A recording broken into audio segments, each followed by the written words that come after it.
بسم اللہ الرحمن الرحیم وَتُوبُوا إِلَى اللَّهِ جَمِيعًا أَيُّهَا الْمُؤْمِنُونَ لَعَلَّكُمْ تُفْلِحُونَ۔ سورۃ التوبہ۔ رب تعالیٰ ارشاد فرما رہے ہیں، اے مومنو تم سب مل کر اللہ سے توبہ کرو کہ تم کامیاب ہو جاؤ۔ اس آیت کے اندر ہمیں اس بات کا سبق اور درس دیا جا رہا ہے کہ انسان سے اگر کوئی غلطی ہو جائے تو وہ اس پر نادم ہو کر جب رب کی طرف متوجہ ہوگا، رب سے معافی طلب کرے گا تو وہ رب کے ہاں بہت بڑا مقام اور کامیابی حاصل کر لے گا۔ اگر گناہ کر کے غلطی کر کے اس پر ڈٹ جائے گا تو پھر وہ کامیابی نہیں بلکہ اس کی ناکامی ہے، اس کے لیے آگے اور یہاں بھی ناکامی ہے، آگے بھی ناکامی ہے۔ تو اسی لیے رب تعالیٰ نے فرمایا کہ تم رب سے توبہ کرو، اکیلے بھی اور سب مل کر بھی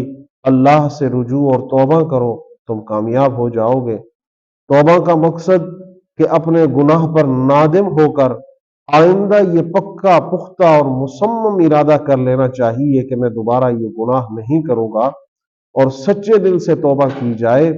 تو اللہ فرماتے ہیں تفلحون، تمہارے لیے کامیابی ہے۔ قرآن کے اندر دوسرے مقام پر آتا ہے توبۃ نصوحا، کہ جب توبہ کرنے لگو تو سچی اور پکی توبہ، دکھلاوے کی نہیں،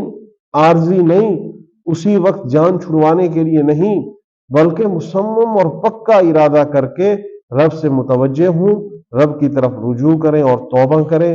دنیا میں بھی کامیاب ہوں، آخرت میں بھی کامیاب ہوں۔ اور صرف دنیاوی معاملات کر کے ہمیں کامیابی حاصل نہیں ہو سکتی، بلکہ ہمیں اسی طرح دینی معلومات اور اس کے ساتھ بھی مکمل اپنے آپ کو مضبوط کر کے ہم اللہ کے ہاں سرخرو ہو سکتے ہیں۔ یہ توبہ کا ایک اللہ تبارک و تعالیٰ نے ہمیں ایک عمل دیا ہے کہ انسان خطا کار ہے، غلطی سرزد ہو جاتی ہے، گناہ ہو جاتا ہے، شیطان انسان کا بڑا دشمن ہے، وہ ہر وقت انسان کو گناہ کے اوپر لگانے کے اندر لگا ہوا ہے، ہر وقت اس کی محنت یہی ہے کہ میں انسان کو گناہ کی طرف لے جاؤں، کوئی کام ایسا کروا لوں جو رب کی نافرمانی کے اندر چلا جائے۔ تو اللہ فرماتے ہیں جس طرح وہ ہر وقت تمہاری طاق کے اندر تمہارے پیچھے ہے، اور میں اللہ بھی ہر وقت تمہاری دعا، تمہاری توبہ، تمہارے گناہوں سے معافی سننے کے لیے ہر وقت تیار ہوں۔ تم مجھ سے جس وقت بھی مانگو گے